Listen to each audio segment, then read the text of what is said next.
So here we go, boys. We have a lot of changes that we need to talk about. We have improvements for GPS guidance, nerfs to fly models, a lot of things to cover today, okay? So we're gonna start covering some stuff that I don't know if it was actually added before, but it doesn't matter. You know, the stuff is getting added by the day. So yeah, we start off with the camera for the TV systems, like the Maverick, for example.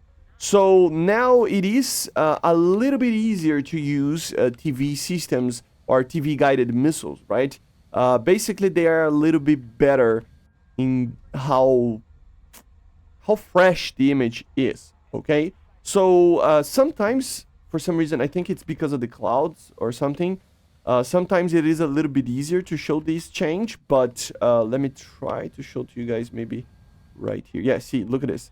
So as you can see, it's a lot more fresh, I would say, right? And a lot easier to get the proper sight of where the missiles are. Of course, for thermal, it will be basically the same, but for normal imagings, it will be a little bit more... I don't even know the word, actually. Let me actually find, because I am thinking about a word in Portuguese. Oh, it's actually sharp. Yeah, sharp. So, we call it nítido, of course. But, yeah, it's a lot more sharp, the image, which makes it to be a little bit easier to see the images, right? Another change is that now, for example, if you lock something that it's not a lock onto a target, it's just on the ground, it will show just as a normal square like that. And if you actually lock with the third person, right? And if you actually lock a proper target, let me see if I can get a lock. Yeah, you will see that the square is with the arrow, okay? So once it's just on the ground like this, it will be basically just a square in the third person. If it is on a vehicle itself, it will be like this, like a little arrow, like a little cross in the middle of the square, okay? Just like it was before. So it's a little bit of a change for you to actually properly see in a third person if you are locking the target with a TV-guided missile. So these are the two first changes. Another change is that they actually made it, anything that it's GPS-guided to be a little bit more precise on the terms of where the weapon will hit with just the laser guidance, right? Or with the GPS guidance, sorry.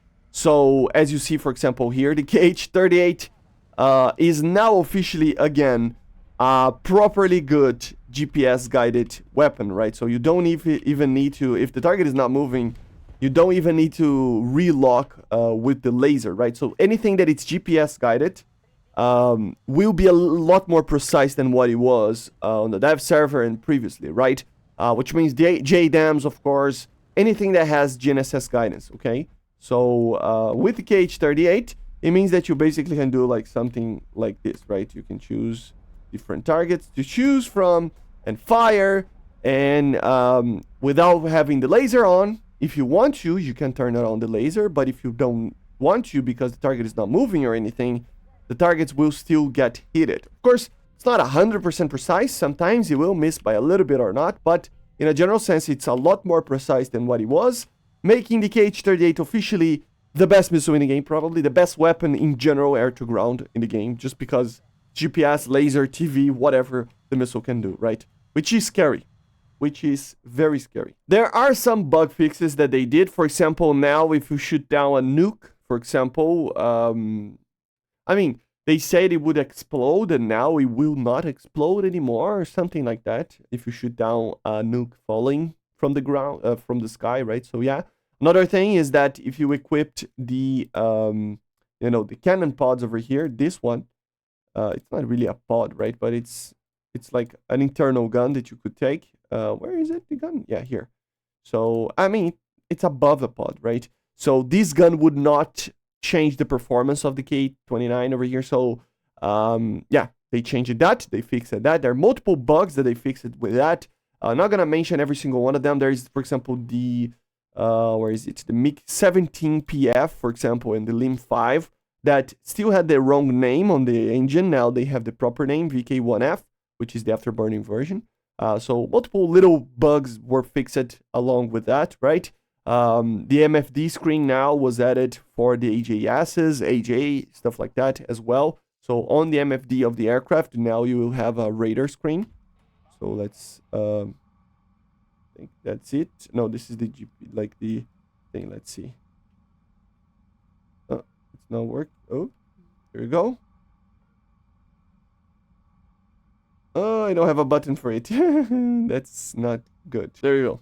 So now the MFD, I mean, it's a radar screen / navigation system, right? So it's not really an MFD, but technically it is because you can change the function, right? So yeah, now you can have the radar or the navigation system both in the MFD here of the AJS, right? So little changes, nothing too crazy. There are other things like, for example, the reduce or removal of basically of like the recoil when you fire the new AA systems, and also the Python 5 over here on the Spider now has no smoke.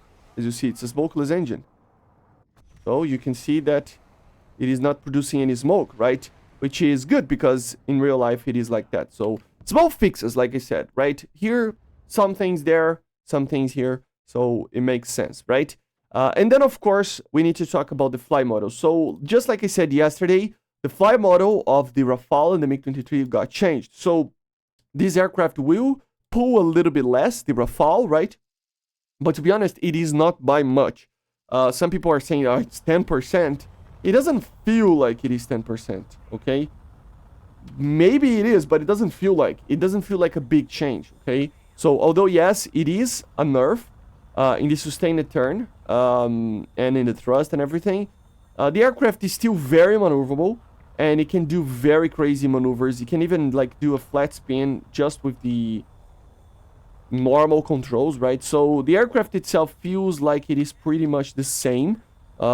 It is a little bit worse, but not by much, okay? And also the MiG-23 now will basically have its wings opened a little bit more up to a certain speed. So it means that it will turn a little bit more if you're using auto wings. I normally don't use it, but yeah, you can see that the wings are just a little bit more open. You know, they're not really going for like a transonic kind of setting in the auto setting, which means basically that you're gonna be able to pull a little bit more. It's not by much, of course, but it is there, and it will help the players that don't use the semi-automatic mode.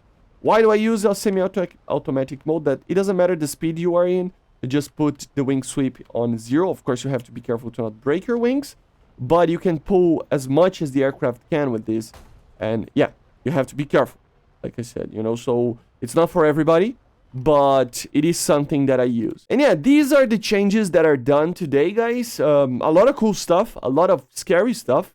But yeah, some changes nonetheless, okay? So make sure to subscribe, leave a like, leave a comment. Thank you all the patrons and members. You always help a lot.